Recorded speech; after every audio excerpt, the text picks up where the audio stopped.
Oi, gente, tudo bem? Hoje nós iremos dar continuidade da nossa série de livro de Atos, que foi 20 a última vez, então a gente vai para o 21. Amém? Glória a Deus. Deus é bom todo o tempo. Que vai falar sobre o caminho de Jerusalém, ok? Vamos lá. Depois de nos separarmos deles, embarcamos e navegamos diretamente para Góis. No dia seguinte, fomos para Rhodes e dali até a Pátara, encontrando um navio que ia fazer a travessia para a Fenícia, embarcamos nele e partimos. Depois de avistarmos Chipre e seguimos rumo sul, navegamos para a Síria, desembarcamos em Tiro, onde o nosso navio deveria deixar sua carga. Encontrando os discípulos dali, ficamos com eles 7 dias. Eles, pelo Espírito, recomendavam a Paulo que não fosse a Jerusalém. Mas quando terminou o nosso tempo ali, partimos e continuamos nossa viagem.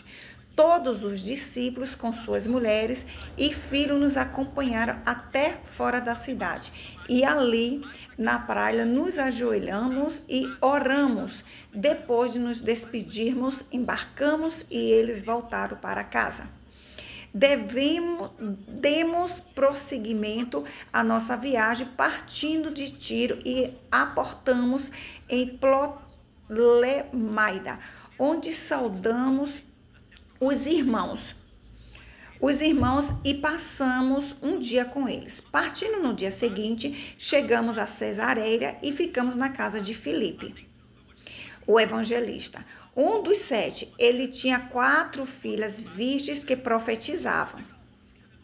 Depois de passarmos ali vários dias, desceu da Judéia um profeta chamado Ágabo, vindo ao nosso encontro, tomou o cinto de Paulo e, amarrando as suas próprias mãos e pés, disse: assim diz o Espírito Santo, desta maneira os judeus amarrarão o dono deste cinto em Jerusalém e entregarão aos gentios.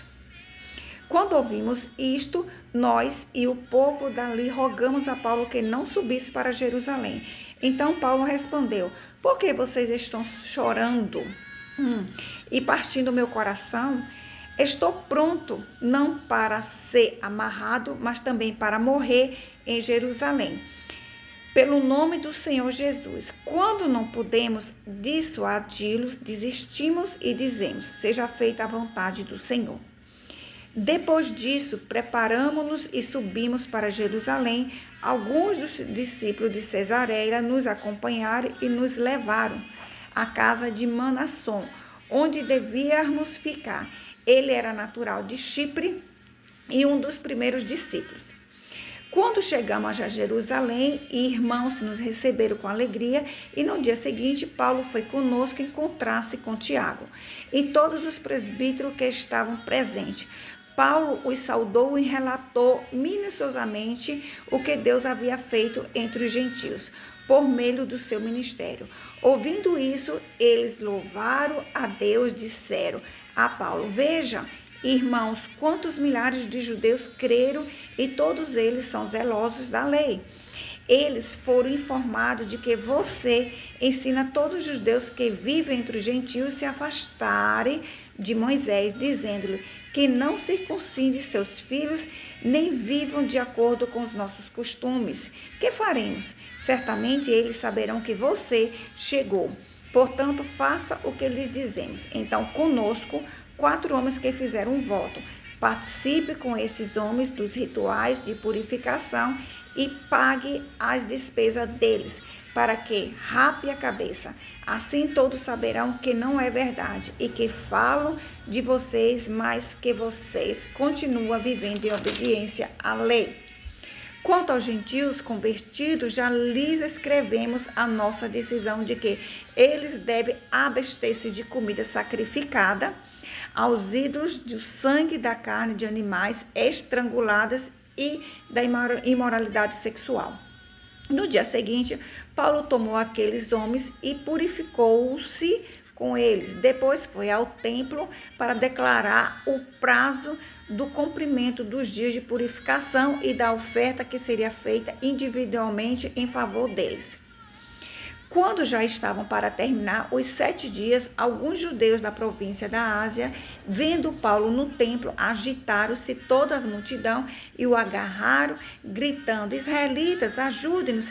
Este é o homem que ensina todos em toda parte contra o nosso povo, contra a nossa lei e contra este lugar. Além disso, ele fez entrar gregos no templo e profanou este santo lugar.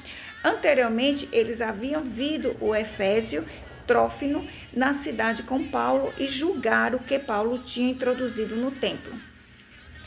Toda a cidade ficou alvoroçada e juntou-se uma multidão, agarrando Paulo, arrastaram-se para fora do templo. E imediatamente as portas foram fechadas, tentando ele matá-lo. Chegaram a notícia do comandante das tropas romanas de que toda a cidade de Jerusalém estava um tumulto. Ele reuniu imediatamente alguns oficiais e soldados e com eles correu para o meio da multidão. Quando viram o comandante e os seus soldados, pararam de espancar Paulo. O comandante chegou, prendeu e ordenou que ele fosse amarrado com 2 correntes. Então perguntou quem era ele que tinha feito. Alguns da multidão gritavam uma coisa, outros gritavam outra. Não conseguindo saber ao certo o que havia acontecido por causa do tumulto, o comandante ordenou que Paulo fosse levado à fortaleza. Quando chegou à escada, a violência do povo era tão grande que ele precisou ser carregado pelos soldados.